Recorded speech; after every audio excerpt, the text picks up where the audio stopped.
Hello everyone friends. तो आज का क्वेश्चन है फ्रेंड्स, सिद्ध कीजिए कि 7 वर्गमूल 5 एक अपरिमेय संख्या है। तो फ्रेंड्स इसको सबसे पहले हम क्या करेंगे, परिमेय संख्या मानेंगे। अपरिमेय संख्या है तो इसको हम क्या मानेंगे, हल करेंगे तो परिमेय संख्या मानेंगे। तो चलिए हल करते हैं। तो माना 7 वर्गमूल 5 एक परिमेय संख्या है। तो परिमेय संख्या किस रूप में होता है फ्रेंड्स, P/Q के रूप में होता है। तो P/Q के रूप में जब कोई परिमेय संख्या होता है तो ये भी एक परिमेय संख्या है। तो ये भी किस रूप में होगा, P/Q के रूप में होगा। कौन, 7 वर्गमूल 5। तो 7 वर्गमूल 5 बराबर क्या होगा, P/Q होगा। इसको दे देते हैं समीकरण नंबर 1।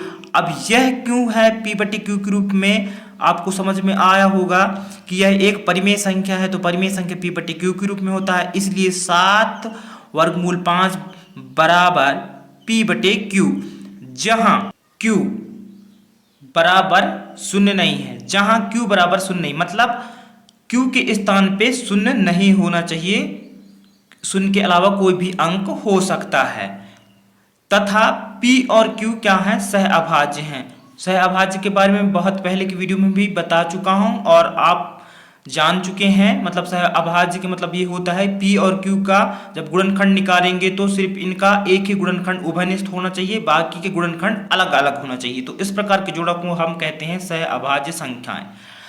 अब क्या करेंगे, समीकरण नंबर 1 से तो लिख लिए हैं। समीकरण नंबर 1 से वर्गमूल 5 को ज्यों के त्यों उतार लेते हैं। तो वर्गमूल 5 बराबर ये जो 7 है वर्गमूल 5 के साथ किस रूप में है, गुणा के रूप में है। तो इसको बराबर के इस साइड ले जाएंगे तो ये बटे के रूप में हो जाएगा। बटे के रूप में मतलब भाग के रूप में।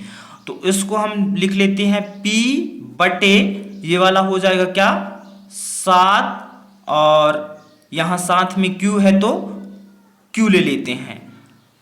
अब जो है यहां पे क्या लिखेंगे, चूंकि P और Q पूर्णांक हैं, पूर्णांक मतलब कोई संख्या है, इसलिए P/7Q परिमेय संख्या होगी। इसीलिए वर्गमूल 5 भी परिमेय संख्या होगी। क्यों वर्गमूल 5 भी परिमेय संख्या होगी, क्योंकि देखिए P/7Q क्या है, परिमेय संख्या। क्यों, क्योंकि P और Q क्या है, पूर्णांक है, कोई संख्या है।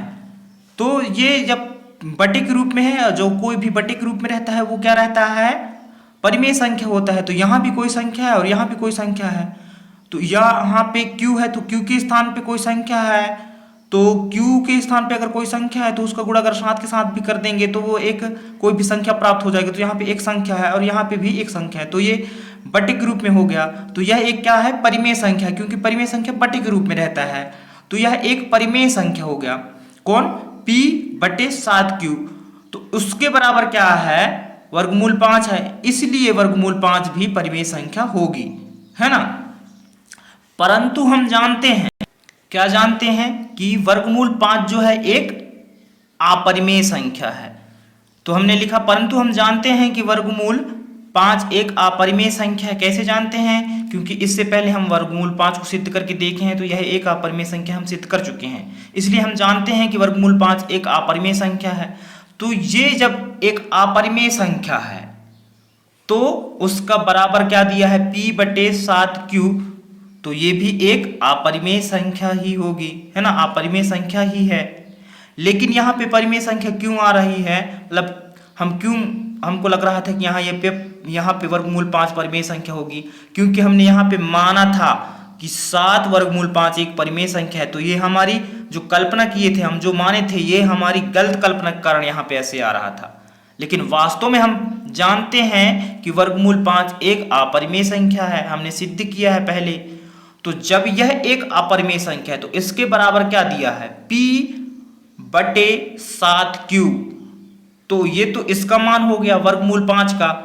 तो वर्गमूल 5 जब एक अपरिमेय संख्या है तो उसका मान भी क्या होगा, एक अपरिमेय संख्या ही होगा। इसलिए P/7Q भी एक अपरिमेय संख्या है।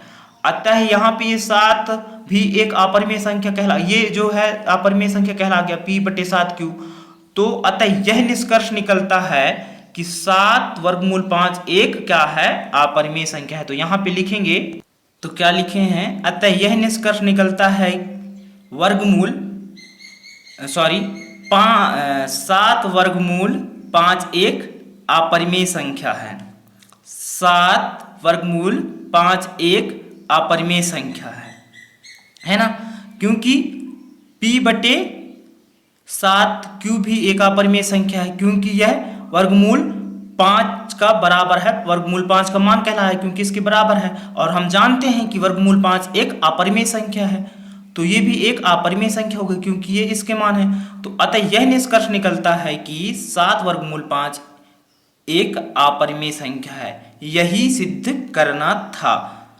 तो फ्रेंड्स ये जो क्वेश्चन था बहुत इंपॉर्टेंट क्वेश्चन था, इसको आप अच्छे से पढ़ लीजिए क्योंकि एग्जाम्स में पूछे जाते हैं इस तरह के क्वेश्चन। और फ्रेंड्स अगर आप मेरे चैनल पे नए हो और चैनल को सब्सक्राइब नहीं की हो तो प्लीज़ चैनल को सब्सक्राइब कर लीजिए, वीडियो को लाइक कर लीजिए और एक अच्छा सा कमेंट्स कर दीजिए। Thank you so much.